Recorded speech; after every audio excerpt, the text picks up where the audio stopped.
अभी तक जो हमारी करीब करीब 3 लाइन इसमें से जो 3 तरह के गैंग के अंदर या 3 तरह के लोग शामिल थे इसमें लगता है।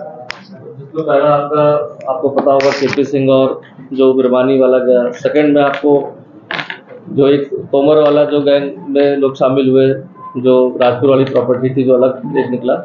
और थर्ड लाइन जो अभी हम जो कल जिसके बारे में अरेस्टिंग हुई थी इसमें हुमायूं वाले में, हुमायूं परवेज वाले में, तो इसमें भी जो एक लाइन थी उसमें भी यही है कि सहारनपुर का एक दस्तावेज चेंज किए गए वहाँ रजिस्ट्री ऑफिस में, और वहाँ का भी एक बाइंडर की इसमें संलिप्तता अभी तक इसमें प्रकाश में आई है। और साथ ही साथ इसमें जो केस के फैक्ट्स को जानने वाले देवराज है, इनको भी जो पूरी इनकी संलिप्तता थी, इनको देवराज तिवारी को भी उसमें अरेस्ट किया गया।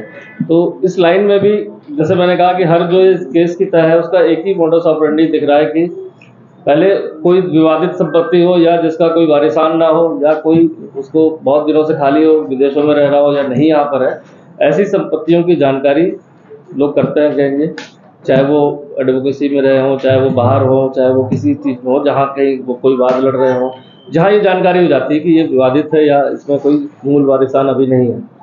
इसके बाद गैंग के जो अन्य सदस्य उनका काम ये होता है कि जो रजिस्ट्री ऑफिस में जो जिसकी एक्सेस हो वहाँ पर, जैसे आपने देखा होगा कि पहले भी बाइंडर्स वगैरह को इसमें अरेस्ट हुए हैं। इसी तरह अभी प्रेजेंट केस वाली जो लाइन है, जो अभी जो क्लेमेंट टाउन की जो रक्षा मंत्रालय की जमीन थी उससे भी संबंधित उसमें ऐसे ही पाया गया। और तो इसकी स्टार्टिंग इसलिए हो पाई कि जब ये मुकदमा दर्ज हुआ था और फेक पाए गए थे तो इसमें देखा गया कि इसका बेनिफिशियरी कौन है।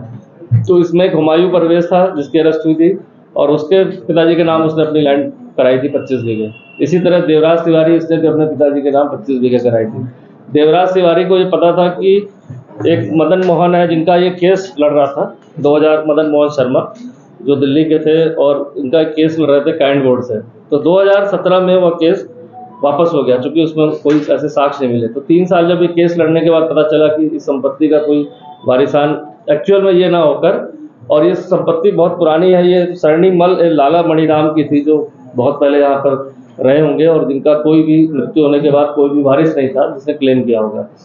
तो जब ये संपत्ति के बारे में पता चल गया कि इसका कोई वारिस नहीं है और इस संपत्ति के बारे में ये भी पता चल गया कि इसका कोई देख रेख करने वाला पूछने वाला नहीं है, तो इसी संपत्ति की जो जिल्द को वहाँ बदलवाया गया सहारनपुर में।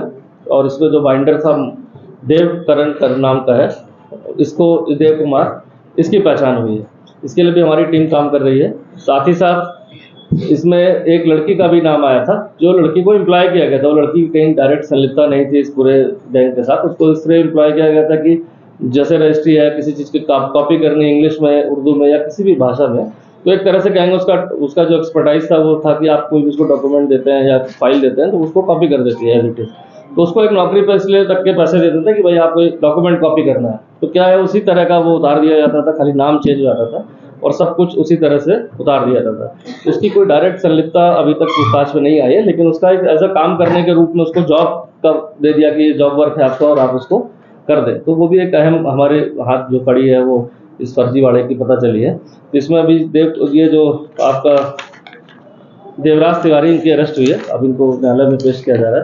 तो ये इसी गैंग से है जो हुमायूं परवेज, देवराज तिवारी, इसमें समीर कामयाब और इसमें जो बाइंडर है देव कुमार, ये 4 लोग इसमें भी डायरेक्टली इन्वॉल्व पाए गए। हो सकता है कि इसमें अन्य लोग भी इसमें चेन में कड़ी में कहीं जुड़े पाए जाए इन्वेस्टिगेशन में, लेकिन अभी तक जो लाइन दिख रही है वो अभी तक इतनी इन्वेस्टिगेशन में आई है। पूछना है किसी को कुछ? बताया कि जो देवराज है वो उसके पास एक केस लड़ा था, मदन मोहन का केस लड़ा था और 2017 में वो केस क्लोज हो गया था क्योंकि कोई फैक्ट नहीं था। जब उसको जानकारी हो गई कि ये जमीन तो ये लाला मणिराम की है और उनका कोई वारिसान नहीं है और केस से जानकारी हो गई कि अब इसमें कोई क्लेम करने वाला नहीं है, तो फर्जी उसी जिल्द को गायब करके, चूंकि 1958 की जो जिल्द थी उसका इंडेक्स नहीं था उसमें वहाँ पर सहारनपुर में, तो उसको पूरा गायब करा दिया गया और चेंज कर दिया गया। जो चेंज करने का मोडस आपको सबको पता है कि कॉफ़ी या चाय के पानी में पेपर पुराने लेकर उसको रखना, फिर उसको प्रेस करना जिससे पुराना हो जाए, और फिर राइटिंग के लिए एक जॉब वर्क दे दिया एक लड़की को कि भाई ये उतारना है आपको, तो उसको अपना जो पेमेंट मिलता था वो किसी गैंग में शामिल ना होकर अपना एक रूटीन का जैसे जॉब वर्क मिलता है उस तरह से कर रही थी। तो ये चीज़ें इसमें अभी तक आई है। सफेद पोस्ट कौन है सर जो डालते हैं, उनके नाम पता है? जो दिख नहीं रहा वही सफेद पोस्ट है। बताओ भाई कंडारी जी, अरे वो खंडूरे, सफेद पोस्ट उसे कहते हैं जो अभी सामने नहीं आया, जब आ जाएगा तो सफेद पोस्ट नहीं रहेगा वो, है ना। सर ये लाला सरणी में भी कितनी संपत्ति है? यहाँ पर अभी जो इसकी वही 50 बीघे के करीब जो लैंड थी जो क्लेवन टाउन में वो है। अब अन्यत्र कहीं हो तो उसके बारे में अभी जानकारी नहीं मिली है, लेकिन इसकी 50 बीघे थी, ये पुराने कोई रियासत